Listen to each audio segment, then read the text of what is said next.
pues hacer un pequeño comentario lo siguiente. Los dos libros que yo he visto como éxitos editoriales en los últimos 5 años, que tienen que ver algo con las ciencias sociales, son 2 libros de economía. Uno escrito por Acemoglu y Robinson, ¿por qué los países fracasan? ¿Por qué las naciones fallan? Que es un texto que es profundamente histórico. Es un texto que quizás 80% del libro, que es un libro muy gordo, son ensayos históricos de diferentes, es un tipo de historia mundial que trata de, echando mano de lo que hacen los historiadores, luego presentar una propuesta de interpretación económica que produzca política pública y tomar decisiones en el presente. Y el otro que se volvió viral, dirían ahora, ¿verdad? El año pasado, el de Thomas Piketty, Historia del Capital en el siglo XX.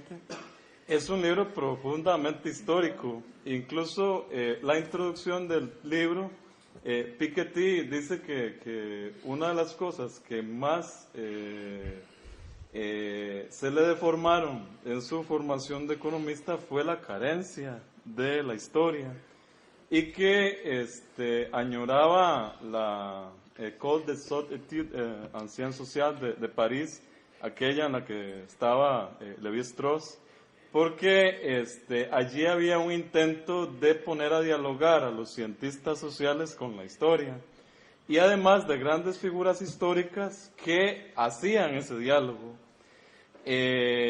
Un poco al escuchar la ponencia del doctor Barros, pensaba que esta responsabilidad debe ser asumida por ambas partes, ¿verdad? Por un lado, los cientistas sociales que deben acercarse a la historia.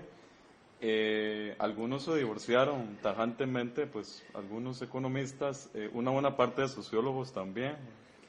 Y por otra parte, los historiadores, a muchos no les gusta entrar en ese tipo de debate directo con cientistas sociales, ¿verdad? Están muy contentos con sus hallazgos empíricos, a veces pequeñitos, a veces grandes, pero no les gusta entrar en ese plano del debate directo.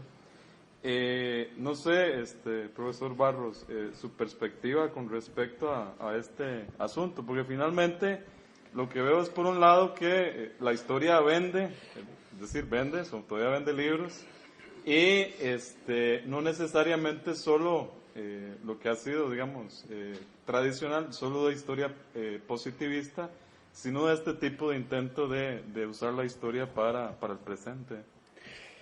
Sí, es que es lo mismo, Nosotros no estamos compitiendo con economistas, por ejemplo, pero también es el caso de la novela histórica y con escritores en el presente. La historia está de moda, pero los historiadores no estamos ahí, y la culpa la tiene nuestra tradición positivista, que nos impide hacer cosas nuevas. Por ejemplo, competir en la divulgación con los novelistas o competir en análisis económico, se ha dicho aquí, sobre el presente. Entonces, yo es que lo digo con mucho cuidado, ¿no? Porque estamos rodeados de positivistas. Estamos acosados con el positivismo, pero están destruyendo las posibilidades de futuro de nuestra disciplina. Y no me refiero a colegas mayores, que, bueno, es lo que saben hacer y hasta el final continúan haciendo lo mismo, sino, yo lo digo críticamente a los colegas que fueron y dirigieron el paso de la historia tradicional a la nueva historia, que fueron los jefes de Anales, que fueron los jefes del marxismo, no en Costa Rica, claro, no en vuestra universidad, en muchas universidades que se pasaron por moda historiográfica con armas y bagajes al retorno de la vieja historia, y están simplemente jodiendo el futuro de nuestra disciplina en un momento en que los jóvenes encuentran dificultad para ser profesores de historia e investigadores por otro tema distinto, como es el tema de la crisis, y concretamente en Europa por la política de austeridad. Por ejemplo, Cuando digo yo que la historia inmediata sería lo que hace Robinson y lo que hace Piketty sin saberlo, escribe prosa sin saberlo, hace historia inmediata, o lo que llamó de Varida historia del tiempo presente, sin saberlo, escribe prosa, cree que es poesía, pero está escribiendo prosa. Muy bien.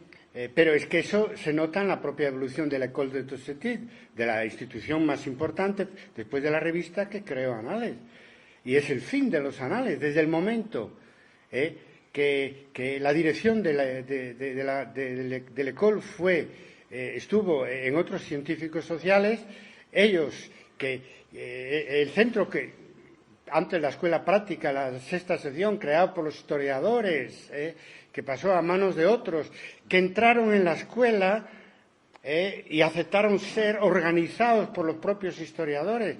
De ese momento se acabó, porque se demostró que los historiadores no sabían estar a la altura de las circunstancias. Y antes de Piketty y de Lévi-Strauss es que tuvimos ya el caso de Derrida y del sociólogo, del gran sociólogo Bourdieu. Por favor, salieron también de la École. Y yo en mi periodo en la École de los años 90, yo le preguntaba a Legault, pero ¿cómo puede ser eso? Los primeros que vuelven a sacar el tema del compromiso histórico son Derrida y Bourdieu, y de cómo es posible que a la hora de apedrinar un sin papeles, pues Derrida y Bourdieu, el sociólogo y el filósofo, toman la iniciativa, y sin embargo ningún historiador aparece ahí de los importantes. Él decía en francés, bueno, es necesario reflexionar sobre eso, ¿no? Muy francés, pero no reflexionaron, no giraron. Crearon la institución los historiadores y se vieron desbordados por las otras ciencias sociales. El último capítulo es Piketty, etcétera. Y entonces, ¿qué pasa? De que no somos capaces, de que todavía, lo decía yo, todavía hay muchos historiadores también dentro de la École que creen que es necesario dejar pasar 50 años para que el historiador pueda ser objetivo y imparcial y analizar un acontecimiento. Pero por favor no estás entendiendo que la aceleración histórica que estamos viviendo obliga a estudiar estos fenómenos actuales desde la óptica histórica. Y si no lo hacemos nosotros, lo hacen otros científicos sociales. Podemos decirlo más alto, pero no más claro. Llevamos 20 años diciéndolo. Llevamos en Historia de Debate 20 años diciéndolo. Y hemos conseguido mucha complicidad y muchos apoyos, pero también una enorme resistencia. Una enorme resistencia. Yo os digo, por ejemplo, todo el itinerario de mi artículo, Oficio de Historiadores, Oficio Historiador, Nuevo Paradigma, Positivismo, y revistas amigas, que incluso en sus comienzos, por ejemplo en Colombia, fueron amigos, estuvieron con Historia de Debate, y quedaron espantados del artículo que publicó, espantados. Y no son viejos, son gente joven.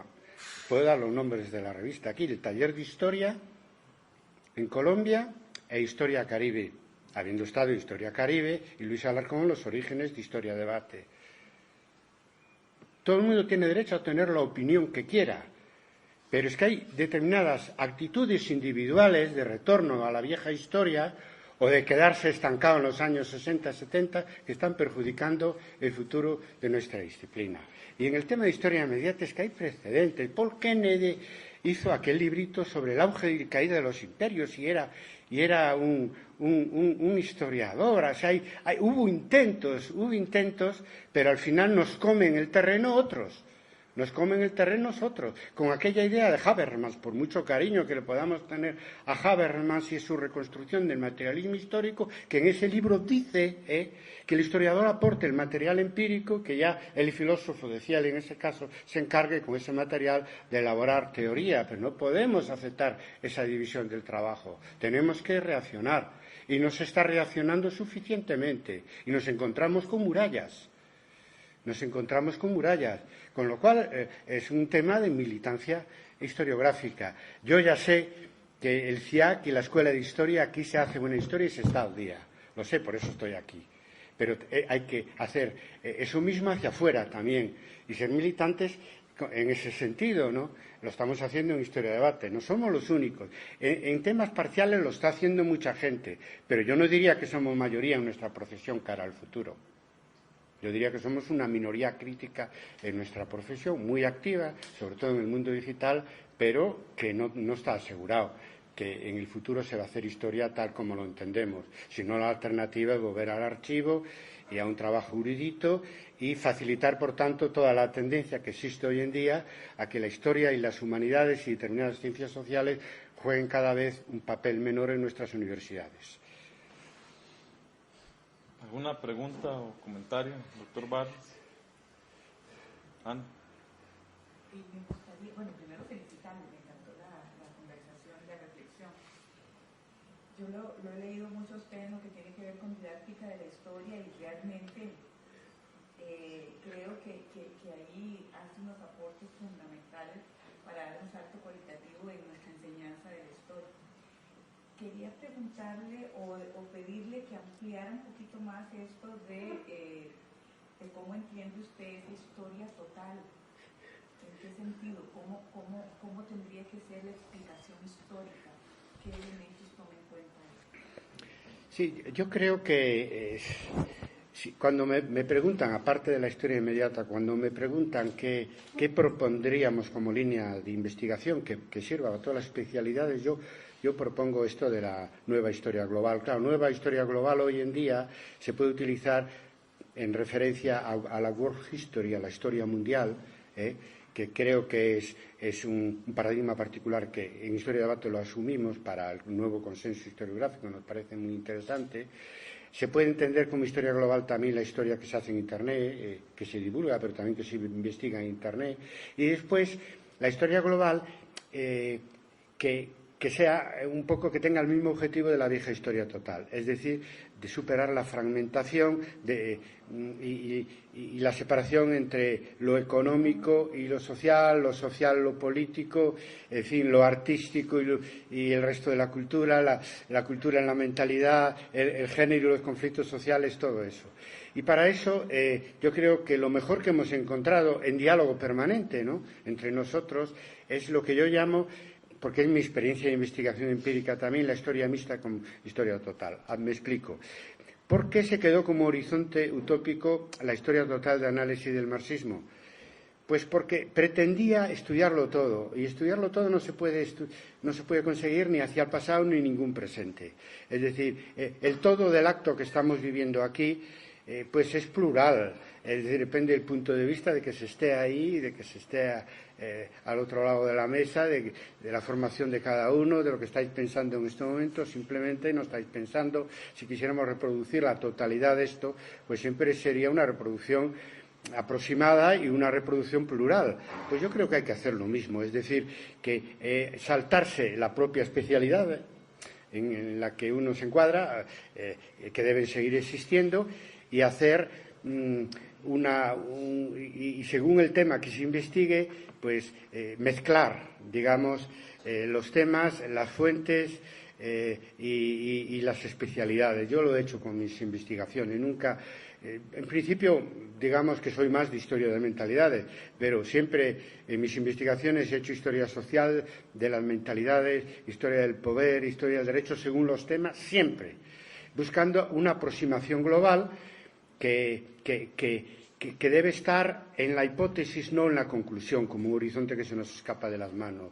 Es decir, en la hipótesis, desde el punto de vista metodológico, cuando se hace una investigación, según el tema y las fuentes disponibles, hay que decir, yo voy a tratar de averiguar sobre este tema histórico todo lo que pueda globalmente, utilizando estas fuentes iconográficas, fuentes escritas, fuentes orales, y voy a aprender tanto de la historia social como de la historia de las mentalidades, o como eso en parte ya lo hace la etnohistoria un poco, ¿no?, desde otra tradición académica que es la tradición de la antropología. Entonces debemos hacerlo también desde la historia. Y simplemente, ¿qué cambia respecto a análisis al marxismo? Que no es un objetivo inalcanzable, es una aproximación relativa. Como todo lo que es ciencia hoy en día, todo volvemos al concepto de ciencia. No existe una verdad absoluta, sino aquellas conclusiones relativas que te permiten saber cada vez más de un tema de investigación. Entonces, si esa aproximación es mixta, consigues una aproximación global. Es la única posibilidad de salir del archipiélago en que se ha convertido en nuestra disciplina con tanta especialización e hiperespecialización. Mezclarnos. Eso también chocamos con la muralla del academicismo, porque te pregunta, bueno, pero usted ¿qué hace? ¿Que es historiador social? ¿Historiador de las mentalidades? ¿Historiador económico? ¿Historiador político? Bueno, mire usted, de alguna manera cada uno tenemos, digamos, una base de partida, pero yo es que aprovecho, vamos a ver, si estamos predicando la interdisciplinaridad con disciplinas ajenas, pues yo practico modestamente la intradisciplinaridad, o sea, la interdisciplinaridad entre nosotros, entre las diferentes especiales de tipo temporal, temático o sobre la disciplina, según lo que esté investigando en cada momento. Es otra manera de escribir la historia, yo creo, de escribir la historia más global. Es, en mi opinión, de todo lo que innovaron las vanguardias del siglo pasado, es el terreno que nos dejan libre para generar conocimiento nuevo en el siglo XXI. Hacer una historia mestiza. Bueno, muchas gracias al doctor Barros. Vamos a tener unos 15 minutos de receso para un café y